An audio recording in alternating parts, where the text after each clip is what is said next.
So the Rwandan genocide started with colonists who came over and they thought that the Tutsis were better than the Hutus. They were more beautiful and more powerful, and so they put them in government, made them more powerful, and so the Hutus got very angry because of this. And as a result of World War II, the colonists left Rwanda. And when they left, the Hutus went into power because they were very angry at the Tutsis. Now, a Hutu president was elected, and still it's unknown to this day, but a group of rebels shot down his plane. This left Rwanda in a very bad state because both groups were in a lot of turmoil, and they had no president. Now, the Hutu and the Tutsi were supposed to, at this point, hate each other, but it wasn't uncommon for Tutsi and Hutu to marry.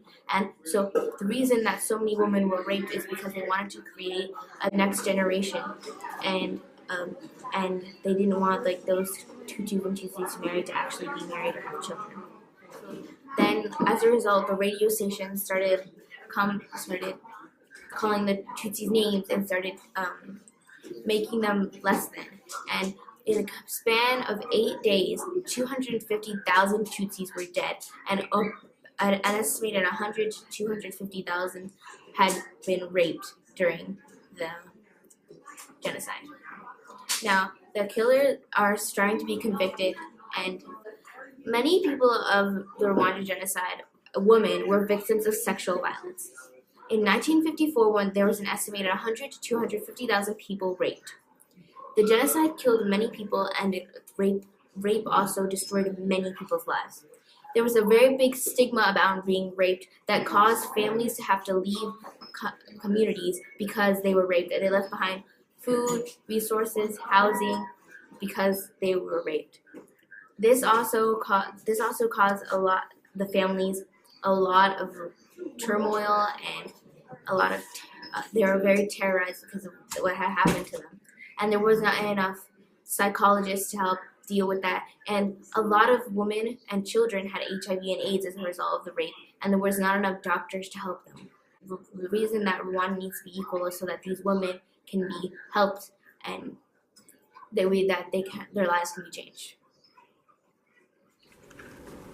We know that the events in Rwanda were classified as a tribal violence.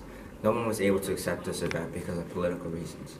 The government then surprised everyone by declaring arrests of suspected genocidarians, or people who took part in the genocide.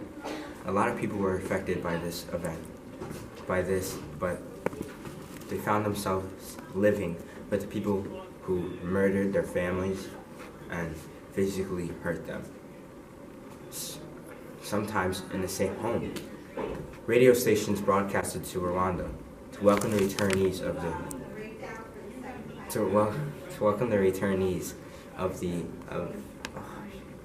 their brothers and sisters.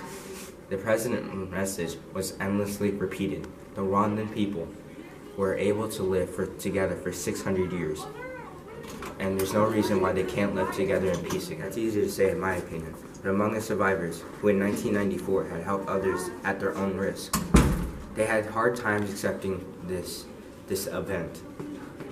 Others, like orphan girls, accepted this for the future, for their own future, for their safety. Those other survivors were scarred with seeing this event. Those who are being tolerant but are mentally hurt, they need our support. We are their support. Rwanda is a country that is landlocked in East Africa. Places near Rwanda are Tanzania, Burundi, and Democratic Republic of the Congo. The climate in Rwanda is temperate tropical highland. Jobs in Rwanda are entrepreneurs and local suppliers, and they provide materials like tiles, poles, and bricks. Typing of housing in Rwanda are beehive-shaped that are made of mud, bricks, and poles.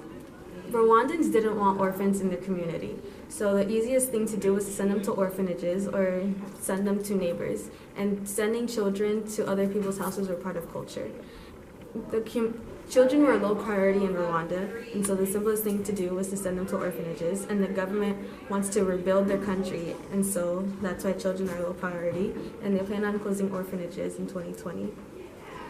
Overall, Rwanda is a country that has a lot of inequalities, and our mission as Ecomania is to create equality. 500,000 women suffer from rape, and almost 1 million people died during the genocide. 300,000 people survived, but their children were either thrown into latrines, infected with HIVs, abducted, mutilated, or gang raped. Many of the widows made anti-abuse groups because rape was considered a tool of genocide. Retirement homes were made for elders who believed they were lonely because they were the only remainder of their family. Eugenie was raped and kidnapped to Tanzania as a widow. After the genocide, 20,000 women conceived children due to a rape, and many children became orphans. Jeanne was a woman that was raped, and she ran away looking for an abortion. 76% of women in Rwanda were raped and given HIVs. All of these children that were born with HIVs are funded for food, transport, school, uniforms, and books by the Rwandan Patriotic Front. The widows agree that they would support each other even until death, until full equality occurs. The Rwandan genocide. UN Security Council had finally come in between Rwanda and their massacre. They voted to create an international tribunal to those who were a part of this massacre. Rwanda accepted their tribunal, but not the death penalty. Rwanda had many arrests of many people who took part in this genocide, otherwise known as this massacre. The only thing was that there wasn't enough prison space, and a lot of these people that took part were released at very early stages of these arrests, and there's not really enough prisons and courts to trial all these people, so a lot of them get away with these killings and murderings and rapes. The UN and US partnered up to come to and send troops to Rwanda. It never happened because of internal conflicts between the two countries. Then the media tried to get into Rwanda and spread the news to the people of the world what was happening, but they were later kicked out by the government, the Hutsis. Now the radio stations in Rwanda are brainwashing these people of Rwanda who took part in the genocide.